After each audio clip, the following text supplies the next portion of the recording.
Bonjour les confinés, je me présente, je m'appelle Maxime Dodin, je suis accordeur, restaurateur de piano. J'interviens dans les salles de spectacle, studio d'enregistrement chez les particuliers, conservatoires. Je fais aussi de la restauration en atelier de piano de A à Z. Les salles étant actuellement fermées, j'ai beaucoup moins de travail, comme beaucoup d'intervenants, donc je vous propose de découvrir le piano, la préparation, l'accord de concert. Voilà. Le piano est un instrument qui se compose de 88 notes, 220 cordes, 75 kg de tension à peu près par corde, ce qui nous fait 14 tonnes réparties sur tout l'instrument, ou bien 4 éléphants, voilà, on voit un petit peu plus le poids que ça représente. Donc on va découvrir un petit peu plus ce qui se passe à l'intérieur. Pour accorder un piano, on va commencer par mettre la première note à la bonne fréquence, c'est le La qui se trouve ici. Soit à 440, soit à 442. 442, c'est plus utilisé pour les studios d'enregistrement, salles de concert. Il y a d'autres diapasons qui correspondent à la musique baroque, qui sont des fréquences qui sont un peu plus basses.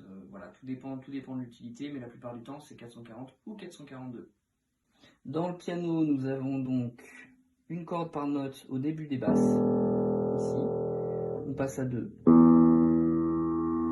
3 cordes dans les médiums par note, et 3 cordes dans les aigus par note. Tout ça, c'est fait pour équilibrer en termes de puissance, que tout soit homogène. On va servir d'une bande de feutre pour isoler les notes. Donc là, il y avait 2 cordes, j'en veux qu'une seule. Et dans les médiums, pareil, il y en a 3, donc je vais les glisser entre les cordes pour en avoir qu'une seule. On va commencer, comme je vous ai dit, donc à mettre le diapason sur le La, ici, qui soit à la même fréquence.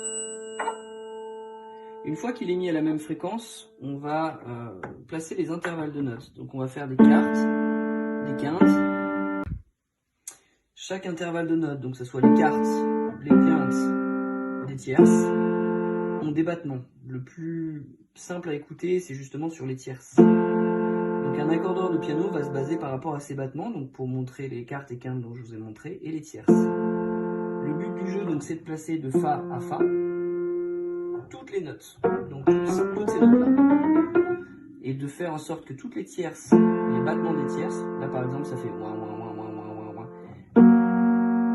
toutes les tierces soient progressives, toutes les quartes qui ont des battements beaucoup plus longs soient progressives, toutes les quintes pareil, que tout soit bien placé. Une fois que ça c'est fait, on va se servir de tout ça pour faire des octaves. Et les octaves, elles seront juste sans battement. On peut les comparer avec des tierces, il faut des battements et la même rapidité. Ça peut aider. Et on va monter comme ça jusqu'aux aigus. Les basses, pareil. On va se servir de ça. Il y a d'autres moyens de vérifier en faisant des accords, en faisant quelques petites choses pour réussir à placer plus facilement les choses. Donc pour accorder un piano, il nous faut une clé d'accord, des coins en feutre et ce qu'on appelle des coins mécaniques pour pouvoir faire les aigus. Là, je vais vous montrer pour une octave. Donc du coup, c'est sur le Si. On veut ne pas avoir de battement. Donc ce que je vais faire, c'est isoler pour avoir une seule corde avec le coin. Je sais pas si on voit bien. Hop là. Comme ça, j'ai qu'une seule corde. Je vais mettre ma clé d'accord sur ce qu'on appelle les chevilles. Je vais tirer ma corde et je vais repousser pour caler ma cheville et réussir à comparer les quartes, quintes et avoir une octave juste sans battement. Je peux comparer avec ma tierce, comme je vous ai dit, pour voir un petit peu ce que ça donne. Là, ça y est, c'est juste. Une fois que j'ai fait ça, que j'ai mis ma corde à la bonne fréquence, je vais mettre la deuxième à la même fréquence.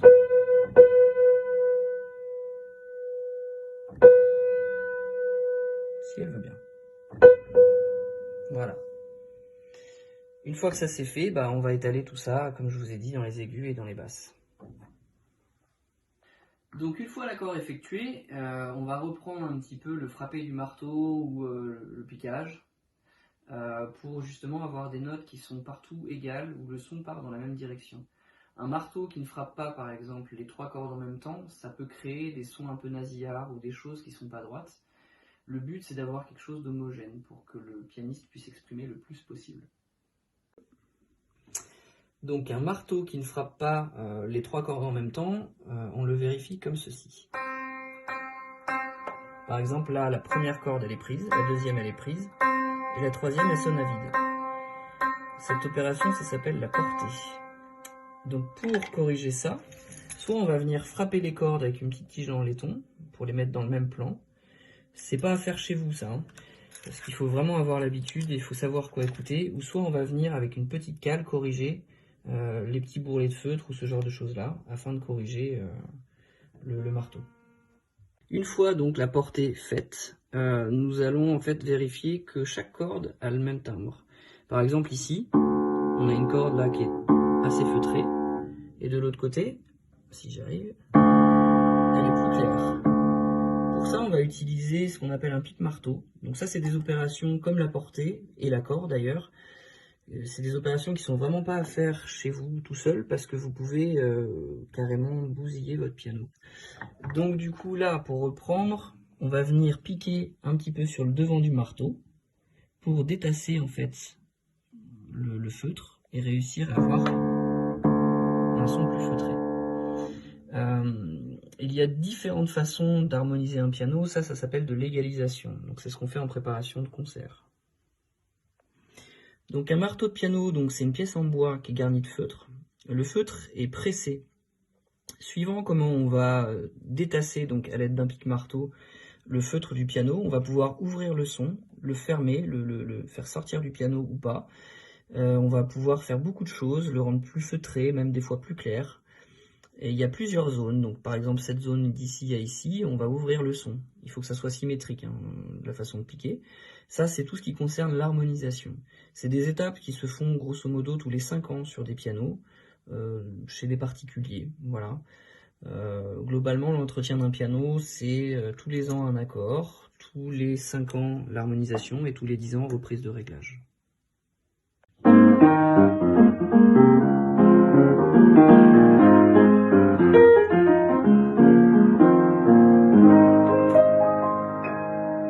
Voilà, j'espère que ça vous aura plu de découvrir un petit peu le piano. Je ne suis pas rentré dans les détails parce que j'aurais pu être beaucoup plus bavard et y passer des heures. J'ai une page Facebook où vous pouvez aller voir un petit peu les restaurations qui s'appelle Dodin Piano. Et puis m'envoyer des messages si vous avez d'éventuelles questions. Le spectacle continue.